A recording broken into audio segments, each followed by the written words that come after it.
16 partants, 1800 mètres, ce devait être une première. À Marseille, ce fut pratiquement une hécatombe. La chute fut spectaculaire, tant par sa violence que par le nombre de chevaux concernés. Au total, 8 cavaliers ont dû être hospitalisés après avoir été littéralement balayés.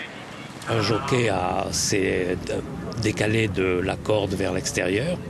Le cheval qui le suivait a clippé dans un de ses postérieurs et il a entraîné sa chute.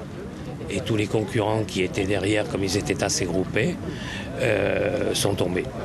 Fracture du tibia et du péroné, trauma lombaire et cervical. Si le pire a été miraculeusement évité, le bilan est tout de même assez lourd.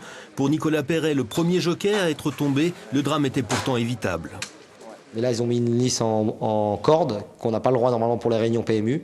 On a demandé à ce qu'on nous l'enlève avant la première et ils ne nous ont pas écoutés comme d'habitude. Et en plus de ça, 16 par 100, 1800 mètres, c'était la première fois, c'est beaucoup de trop.